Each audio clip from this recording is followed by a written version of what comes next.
I think the Galaxy Note 8 is that one phone that a lot of people have forgot about it, but it's that one phone that has not been outdated. And what I mean by that is that this phone is still gonna perform very well. It's gonna add a lot of value at a very good price. And that's something that I'm gonna talk about on this video, so let's go check it out.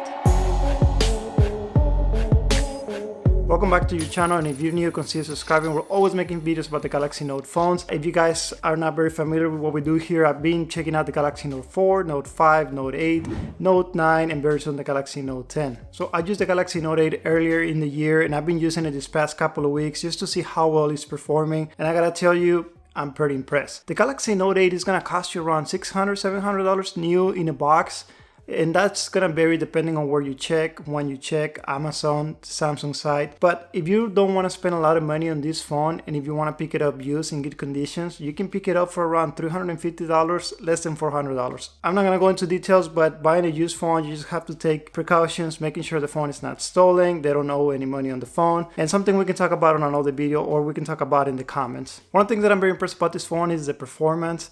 And I was using it with the Oreo OS, and it was performing very well. It was very snappy, very responsive. Pretty much can do anything with it. I recently got the Pi update, and I noticed that there's a couple of glitches here and there, but that's gonna be mainly usually because it's a recent update and there's probably still working out through a lot of the glitches. The phone has performed very fast, heavily multitasking. Someone made fun of me for that one day, but basically meaning you can go from one app to another, keeping the apps open in the background. The phone is not gonna slow down, the apps are not gonna crash. When it comes to playing video games or mobile games, tested it out with PUBG, Fortnite. The phone does not get hot, doesn't glitch, doesn't get slow. When it comes to performance, that's something you don't have to worry about on this phone. What about the battery life? And that's one of the things that a lot of people are gonna have different opinions. I mean, it was not the best battery you can get for a phone that has this big screen size and is gonna use a lot of power. At the end of the day, I'm getting about 17 hours of use, and what I mean by use, meaning I charge it in the morning and I don't have to charge it again until another 17 hours. And on screen time, I'm getting about 5 hours. And of course, that's gonna change. Everybody's gonna have a different experience. It will vary, but overall, I think battery is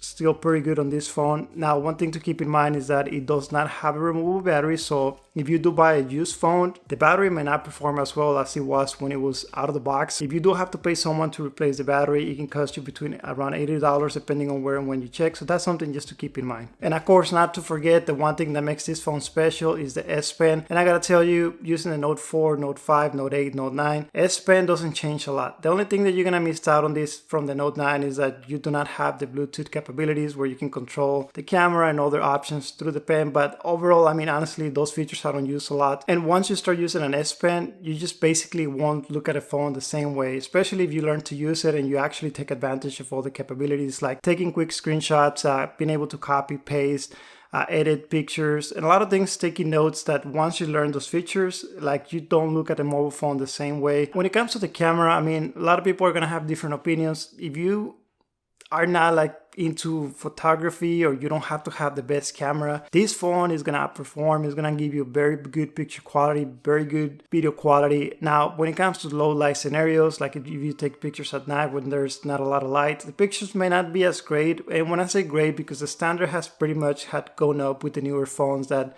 just literally do very well with low light scenarios. But overall, this phone is gonna perform very well. You're still gonna have the dual lens, you got your telephoto lens, your regular lens, you got that bokeh effect, some of the options that you can get through portrait pictures. Overall, I think the camera is still really well for this phone in 2019. Same with the front-facing camera, not the greatest, but it's still gonna do a very good picture, very good video quality. When it comes to fingerprint sensor, you have it on the back, very responsive. In the front, you got the face recognition. Now you still have the iris scanner, which is something you're not gonna get with the latest phones, as it seems that they're doing away with it, but that's gonna be an option, a feature that you're still gonna have with this phone. Another thing to keep in mind is that this phone only has one speaker, and that one speaker's on the bottom. Not the best, doesn't sound bad, but I guess if you got used to like having two speakers on a phone, like the Galaxy Note 9 and some other models that do have dual speakers that sound better, that may be just something to keep in mind. But overall, sound quality is pretty decent. If you are upgrading from an older phone, like for example the Galaxy Note 3, Note 4, Note 5, I think the Note 8 will be a good upgrade if you don't want to spend a lot of money. But if you have the extra money, if you want to throw a couple of extra $100, definitely go for the Galaxy Note 9. Other than that, I can tell you, you're not going to be disappointed with the Galaxy Note 8. I know one of my friends, Dee, if you're watching this video, let us know in the comment section below. She upgraded from the Galaxy Note 4 to the Galaxy Note 8